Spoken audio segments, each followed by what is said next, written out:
नमस्कार साथियों, स्वागत करते हैं आप सभी का हमारे YouTube चैनल निश्चय एकेडमी पर। दोस्तों, आज के इस वीडियो में 4 दिसंबर का जितना भी महत्वपूर्ण हमारा करंट अफेयर्स बन सकता है उसको यहाँ पर हम डिस्कस करने वाले हैं। तो वीडियो में आप लास्ट तक बने रहिएगा। तो चलिए दोस्तों, शुरुआत करते हैं आज के इस वीडियो की। और सबसे पहले आज के करंट अफेयर्स के कुछ इंपॉर्टेंट क्वेश्चंस यहाँ पर हम डिस्कस कर लेते हैं।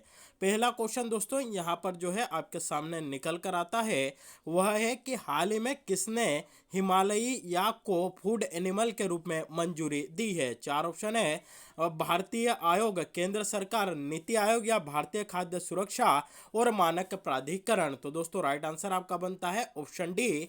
हाल ही में भारतीय खाद्य सुरक्षा एवं मानक प्राधिकरण के द्वारा हिमालयी याक को फूड एनिमल के रूप में मंजूरी दी गई है। इससे जुड़ी कुछ महत्वपूर्ण जानकारी यहाँ पर हम देख लेते हैं। तो भारतीय खाद्य सुरक्षा और मानक प्राधिकरण ने हाल ही में हिमालयी याक को फूड एनिमल के रूप में मंजूरी दी है। इस फैसले के बाद अत्यधिक ऊंचाई पर रहने वाले जानवरों की आबादी में तेजी से हो रही गिरावट को रोकने में आपकी मदद मिलेगी। तो यह अपने आप में यहाँ पर इंपॉर्टेंट बन जाता है। साथ ही दोस्तों यहाँ पर भारतीय खाद्य सुरक्षा और मानक प्राधिकरण, इसकी अगर बात करें तो इसका जो शॉर्ट फॉर्म बनता है वह आपका बनता है फसाई FSSAI। और अगर इसका फुल फॉर्म अगर आपसे इंग्लिश में पूछा जाए तो food safety and standard authority of India, इसका फुल फॉर्म आपका यहाँ पर बनता है। इसका हेडक्वार्टर कहाँ पे? नई दिल्ली में इसका हेडक्वार्टर स्थित है। चलिए दोस्तों, अगला क्वेश्चन यहाँ पर डिस्कस कर लेते हैं कि ग्लोबल प्राइम सिटीज इंडेक्स में भारत का कौन सा शहर 22वें स्थान पर रहा है। तो दोस्तों राइट आंसर आपका बनता है मध्य प्रदेश का जो मुंबई शहर है, ऑप्शन बी यहाँ पर राइट आंसर आपका बनता है। इससे जुड़ी कुछ महत्वपूर्ण जानकारी यहां पर देख लेते हैं। तो ग्लोबल प्राइम सिटी इंडेक्स में भारत का मुंबई 22वें स्थान पर रहा है। नाइट फ्रैंक की तरफ से जुलाई सितंबर तिमाही 2022 के लिए तैयार प्राइम ग्लोबल सिटीज सूचकांक पर आधारित एक रिपोर्ट में यह आपका कहा गया है। तो यह अपने आप में इंपॉर्टेंट बनता है। ग्लोबल प्राइम सिटी इंडेक्स में भारत का कौन सा शहर 22वें स्थान पर रहा है, तो उस शहर का नाम है दोस्तों आपका मुंबई। और अगर आपसे पूछा जाए कि मुंबई किसकी राजधानी है, तो महाराष्ट्र की राजधानी दोस्तों आपकी मुंबई है। यह अपने आप में इंपॉर्टेंट बनता है।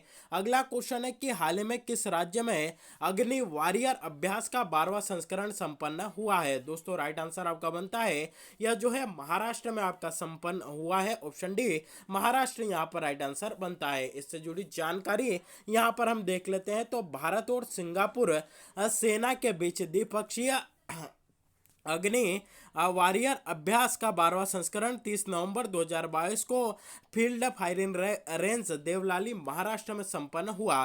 13 नवंबर 2022 को शुरू हुए अभ्यास में दोनों सेनाओं की आर्टिलरी शाखा द्वारा संयुक्त मारक क्षमता योजना, निष्पादन और नई पीढ़ी के उपकरणों का उपयोग शामिल था। तो दोस्तों आपसे क्वेश्चन पूछा जाए कि अग्नि वॉरियर अभ्यास का 12वां संस्करण कहाँ संपन्न हुआ है, तो दोस्तों यह महाराष्ट्र में संपन्न हुआ है। इसका आयोजन कब से कब तक किया गया था? 13 नवंबर से 30 नवंबर 2022 तक दोस्तों इसका आयोजन हुआ था। कहाँ हुआ था? तो देवलाली महाराष्ट्र में दोस्तों इसका आयोजन किया गया था। अपने आप में इंपॉर्टेंट क्वेश्चन दोस्तों यहाँ पर बनता है।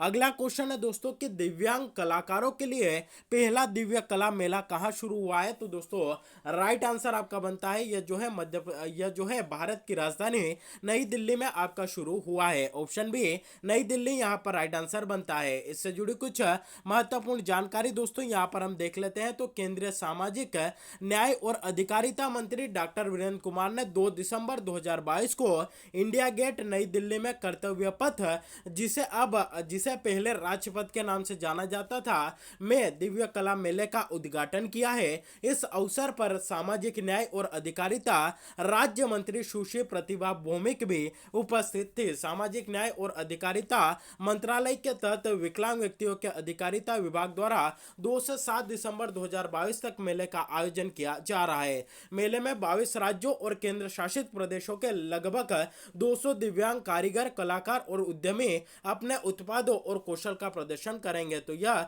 अपने आप में यहाँ पर इंपॉर्टेंट दोस्तों बन जाता है। चलिए दोस्तों अगला क्वेश्चन और यहाँ पर हम डिस्कस कर लेते हैं कि राष्ट्रीय प्रदूषण नियंत्रण दिवस हर साल कब मनाया जाता है। तो दोस्तों राइट आंसर आपका बनता है प्रतिवर्ष यह आपका 2 दिसंबर को मनाया जाता है राष्ट्रीय प्रदूषण नियंत्रण दिवस। इससे जुड़ी जानकारी दोस्तों यहाँ पर आपके साथ साझा कर लेते हैं।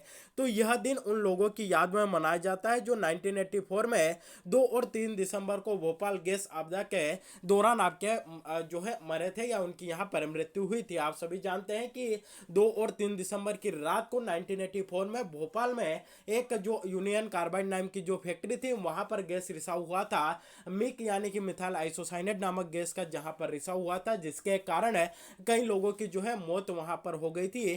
तो उन्हीं की याद में प्रतिवर्ष 2 दिसंबर को राष्ट्रीय प्रदूषण नियंत्रण दिवस जो है आपका मनाया जाता है। और यह त्रासदी कहां पर हुई थी, तो भोपाल शहर में हुई थी, इसलिए इसको भोपाल गैस त्रासदी के नाम से भी आपका जाना जाता है।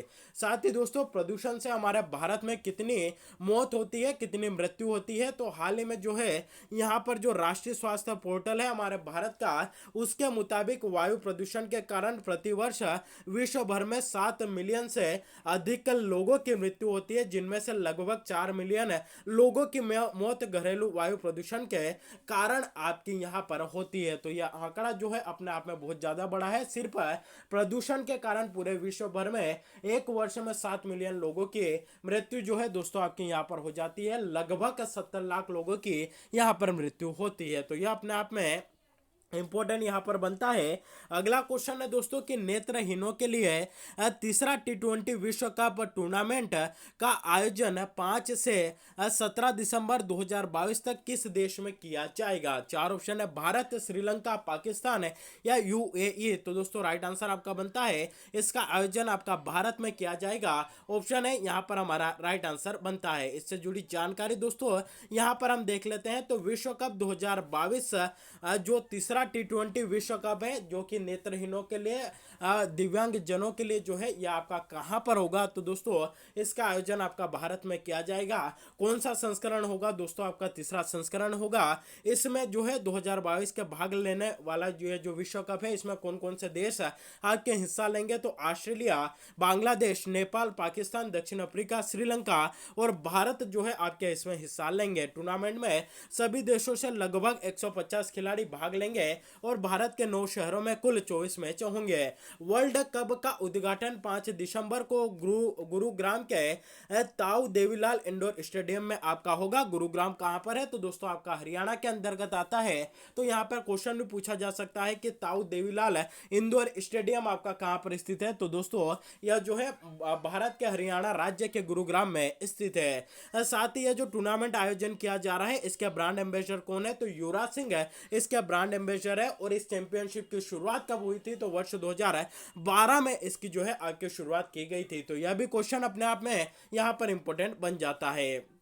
अगला क्वेश्चन दोस्तों यहां पर हम और डिस्कस कर लेते हैं कि निम्नलिखित में से किसे द एमिसरी ऑफ पीस पुरस्कार से आपका सम्मानित किया गया। तो दोस्तों राइट आंसर आपका बनता है श्री रविशंकर को जो है आपका यहां पर हाल ही में द एमिसरी ऑफ पीस पुरस्कार से आपका सम्मानित किया गया है। आर्ट ऑफ लिविंग के संस्थापक श्री रविशंकर को नेशनल सिविल राइट्स म्यूजियम द्वारा द एमिसरी ऑफ पीस पुरस्कार से सम्मानित किया गया। यह पुरस्कार उन्हें अमेरिका के मेप्सिस शहर में प्रदान किया गया है। तो यह भी इंपॉर्टेंट क्वेश्चन दोस्तों अपने आप में यहां पर बन जाता है क्योंकि किसी भारतीय को यह पुरस्कार आपका दिया गया है। अगला क्वेश्चन है कि भारत ने किस माह के लिए संयुक्त राष्ट्र सुरक्षा परिषद की अध्यक्षता ग्रहण की है, तो दोस्तों राइट आंसर आपका बनता है दिसंबर 2022 के लिए भारत ने संयुक्त राष्ट्र सुरक्षा परिषद की अध्यक्षता आपकी ग्रहण की है। इससे जुड़ी जानकारी यहां पर आपके साथ साझा कर लेते हैं। तो भारत ने दिसंबर के महीने के लिए संयुक्त राष्ट्र सुरक्षा परिषद की अध्यक्षता ग्रहण की है। भारत एक महीने के लिए इसका अध्यक्ष होगा क्योंकि संयुक्त राष्ट्र सुरक्षा परिषद के अस्थायी अध्यक्ष के रूप में भारत का 2 साल का कार्यकाल 31 दिसंबर 2022 को आपका समाप्त हो रहा है।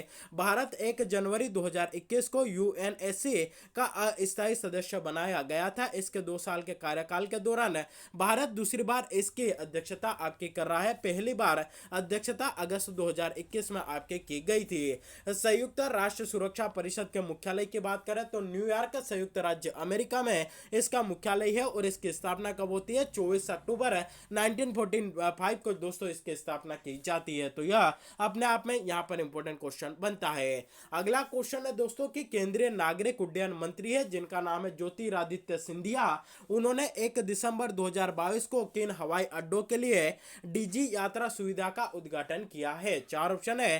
केम्पेगौड़ा अंतर्राष्ट्रीय हवाई अड्डा बेंगलोर, लाल बहादुर शास्त्री अंतर्राष्ट्रीय हवाई अड्डा वाराणसी, इंदिरा गांधी अंतर्राष्ट्रीय हवाई अड्डा नई दिल्ली, या उपरोक्त सभी। तो दोस्तों ऑप्शन डी उपरोक्त सभी यहाँ पर हमारा राइट आंसर बन जाता है। तो हाल ही में इन 3 हवाई अड्डों पर ज्योतिरादित्य सिंधिया जो कि भारत के नागरिक उड्डयन मंत्री है उनके द्वारा डीजी यात्रा की जो है यहाँ पर शुरुआत की गई है, उस सुविधा का उद्घाटन यहाँ पर दोस्तों किया गया है। डीजी यात्रा को खासतौर पर पैसेंजर्स को पेपरलेस और हसल फ्री ट्रेवलिंग एक्सपीरियंस देने के लिए बनाए गए हैं। यह mobile app face recognize technology पर काम करती है। इसमें यात्रियों के चेहरे की पहचान की जाती है। इससे सेल्फ बैकड्रॉप और चेक इन की सुविधा दी जाती है।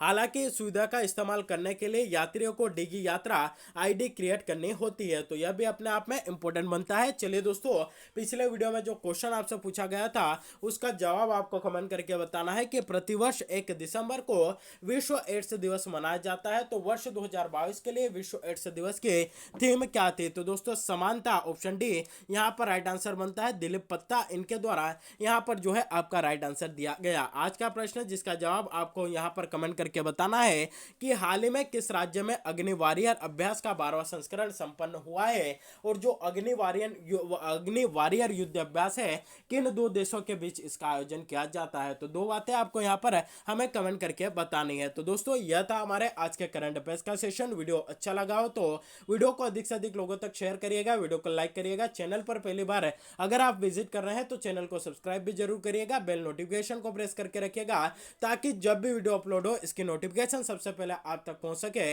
और आप इसका लाभ उठा सके। तो आज के लिए बस इतना ही, मिलते हैं अगले वीडियो में, तब तक के लिए जय हिंद।